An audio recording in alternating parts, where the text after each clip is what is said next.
दीपावलीच्या मनपूर्वक शुभेच्छा। दिवाळी आम्ही जोरात साजरी करतोय आणि गोडसुद्धा लागतोय तो। मला असं वाटत नाही त्याच्यासाठी काय अडचण आहे। काल मुख्यमंत्र्यांसोबत वर्षा बंगला 2 तास बैठक झाली। काय हे कोण तुम्हाला सांगतं मला माहिती नाही।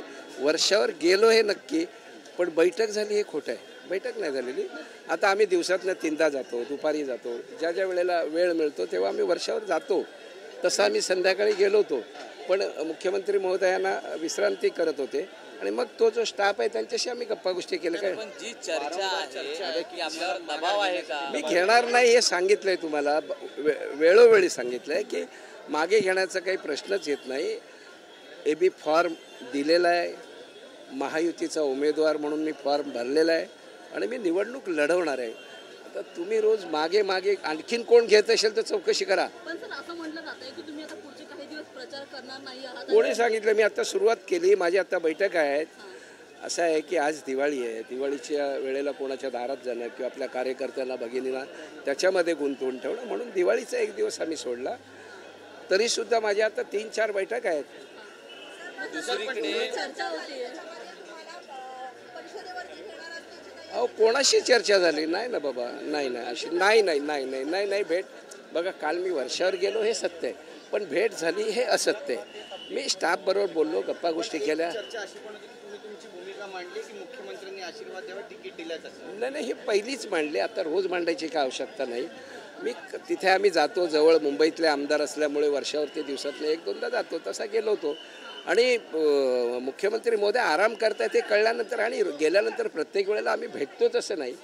तिथला स्टाफ आहे, कर्मचारी आहेत, काही छोटी मोठी कामं असेल तर त्यांच्या मार्फत करतो आम्ही। सरवणकर साहेब, एक महत्त्वाचं असं आहे की एबीपी माझाच्या कार्यक्रमात देवेंद्र फडणवीस म्हटलेले आहेत की महायुतीने खरं तर या ठिकाणी मनसेला पाठिंबा द्यायला हवाची आमची इच्छा आहे, मात्र मुख्यमंत्र्यांची पण देखील तीच इच्छा आहे।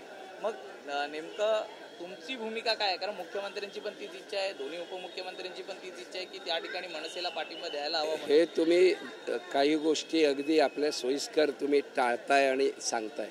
त्यानंतर नागपूरचं त्यांचं जे होतं तेही तुम्ही सांगा लोकांना की महायुतीचा धर्म आम्ही पाळणार आहोत आणि महायुतीचा उमेदवार हा आमचा उमेदवार असणार आहे, हे फडणवीस साहेबच सांगितलं ना, मग ते आपण लोकांना सांगा। अमित ठाकरेंनी TV9च्या कार्यक्रमामध्ये एक वक्तव्य केलं आणि ते म्हणाले की मुख्यमंत्री जे आहे ते मनसे आणि भाजपच्या मदतीनं होईल आणि शिंदे आणि अजितदादांचं काय करायचं ते आम्ही पाहू। या विधानाकडे नेमकं कसं पाहता? वैयक्तिक मतं असतात या कालावधीमध्ये, ज्याचं एकही आमदार नाही त्यांनी मुख्यमंत्री कोणी सांगणं हे किती हास्यास्पद आहे आपल्याला माहिती असेल। त्यामुळे मी त्यांच्यावर टीका करावी असं मला वाटत नाही। मला वाटतं की मुख्यमंत्री कोण हे पुढे महायुती ठरवेल आणि त्याच्यात मला एवढंच कळतं, मी या मतदारसंघातनं उभा राहणार आहे महायुतीचा उमेदवार म्हणून आणि मी निवडून येणार आहे। लोकांचे आशीर्वाद आहेत।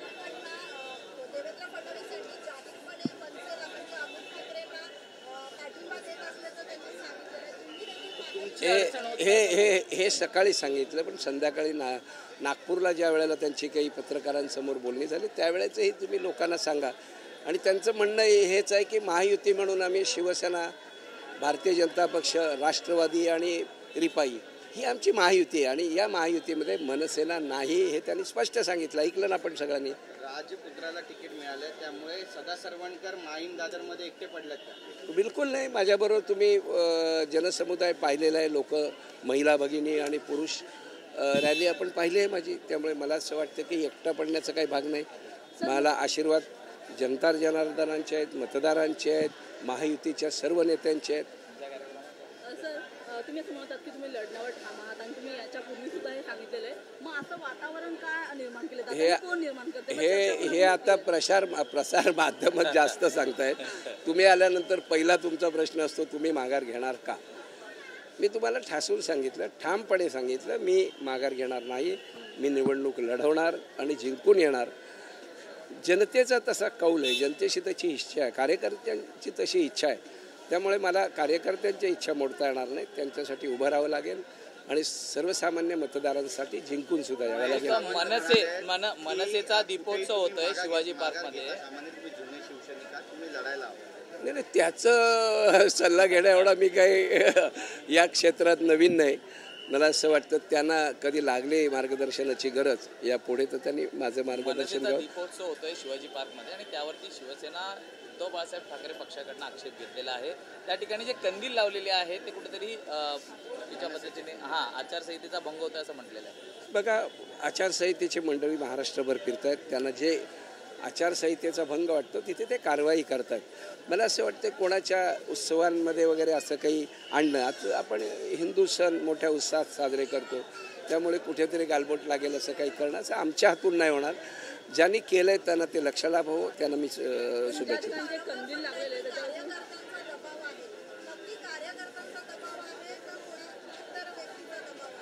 आता तुम्हाला नावं घेऊन सांगायला हवीत का त्या सगळ्यांना समोर आणावं लागेल. मला असं वाटतं की 30 वर्ष मी काम करतो आहे.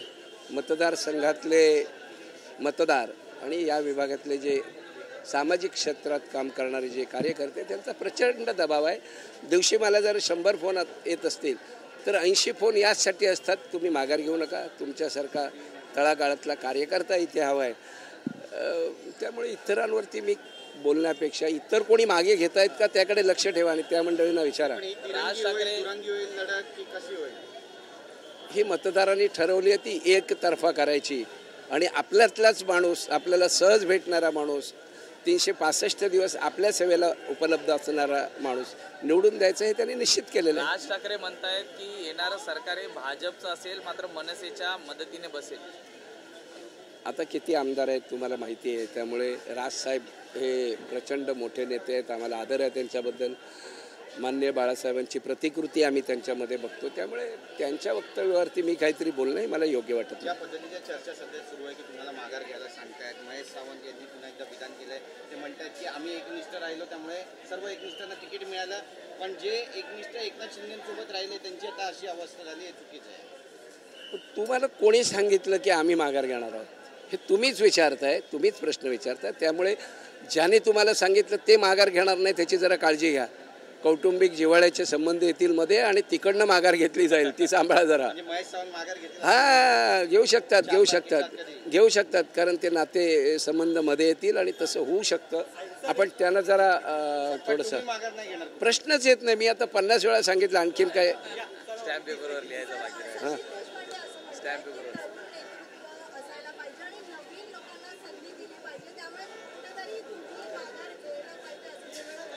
त्यांनी स्वतः माघार घ्यावी तिकडे, तेही कुठेतरी उभे आहेत. मला असं वाटतं प्रत्येकाचं हे स्वातंत्र्य आहे, कोणी निवडणूक लढवावी, कोणाला जिंकवावं हे मतदारांनी ठरवलं आहे. त्यामुळे उगाचच कोणीतरी बोलतंय त्याच्यावरती मी आदित्य ठाकरे वरळीतून उभे होते तेव्हा आता महेश सावंत म्हणतायत की मनसेकडे उमेदवारच नव्हता त्यामुळे तिथे उमेदवार दिला नाही, पण त्याचं श्रेय घेण्याचं काम नाही. बाबा ही काय एवढी मोठी माणसं नाहीत की ज्यांच्या प्रत्येक प्रश्नांचं मी उत्तर द्यावं. मला असं वाटतं एक वैचारिक विचारधारा असते आणि मला मला मला आशीर्वाद दिलेले आहेत, फॉर्म दिलेले, आणि त्यामुळे मला निवडणुकीत मला उभं राहावं लागेल आणि जनता जनार्दनांची जी इच्छा आहे ती पूर्ण करावी लागेल.